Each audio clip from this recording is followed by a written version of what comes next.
People say that it takes 20 minutes for your brain to know that you're full, but is that true or is it a myth? Well, the answer is that it's partly true.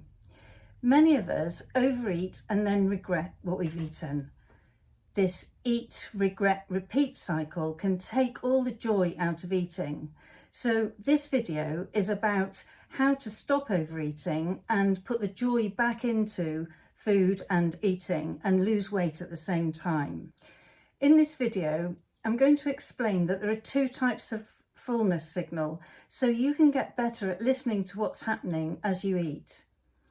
Then I'll describe to you the first of these types of fullness signal, the stomach fullness, and how using that can really help us to stop overeating.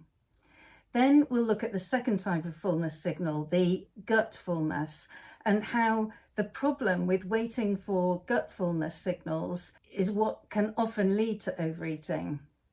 And then finally, I'm going to take you through step by step, really practical stages in helping you to tune into what your gut's telling you about fullness to help you stop eating when you intend to. But in addition, what I'm going to do is explain how, if you're having trouble listening to your fullness signals, I'm going to show you how you can use an alternative to tuning in to recalibrate your eating so that you can stop overeating nevertheless. Fullness evolved to help us regulate how much we eat. As we get increasingly full, the signals help to dial down our appetite and our desire to keep eating. And this happens through this communication between the gut and the brain. It's a two-way process relying on nerve signals and hormonal signals. Fullness signals nudge us towards stopping eating, but it's easy to override those signals and keep eating once we've started.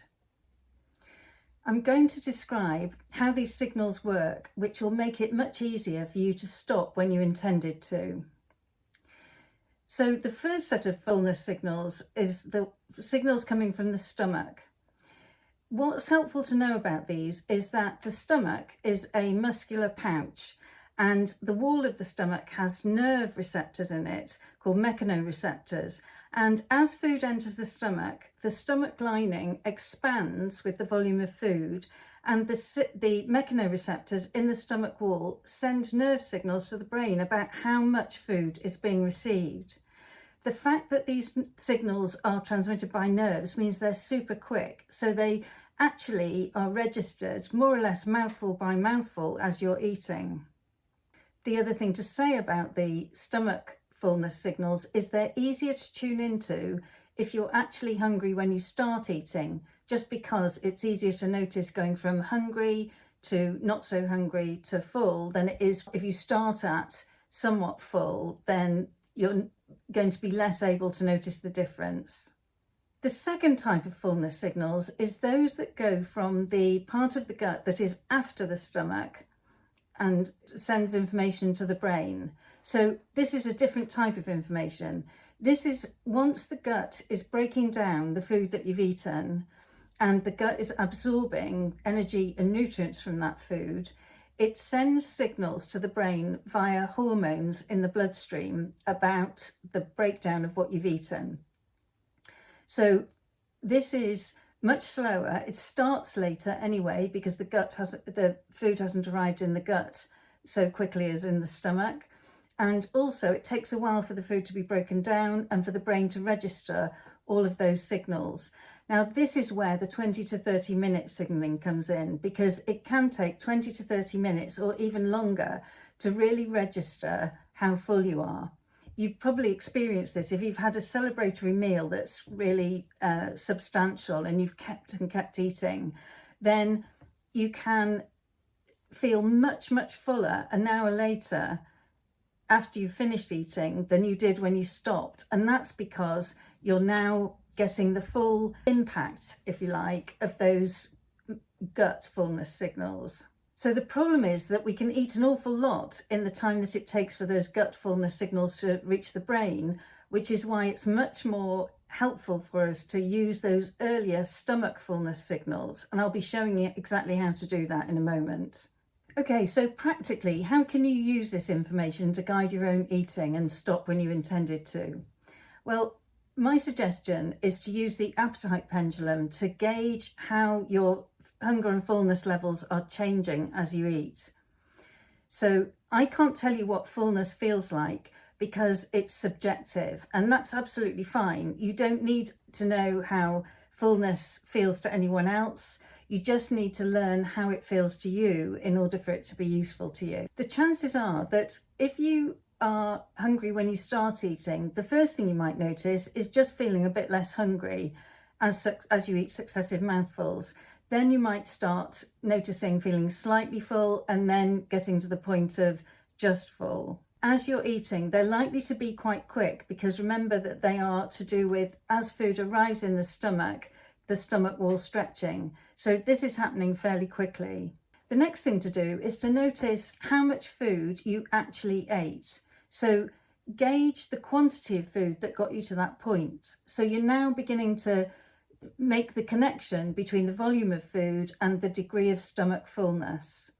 Remember, this is a learning process, and if you want my professional help with this, click the link in the description. How long it's going to take you to get hungry again after this meal will depend on the composition of the food. So more protein and fibre is going to keep you fuller for longer than if the meal was made up mainly of simple carbohydrates. But here's a useful tip, that because the same volume of food takes different amounts of time to digest depending on its composition, you can start to get used to how long it takes different types of meals to digest. So how soon you get hungry after different types of meals, and you can use that in planning your day. If you know there's going to be a very short time between successive meals, then you might want something less sustaining. But if you know you're going to have a long gap, then having something with more protein and fibre and fat is going to be helpful in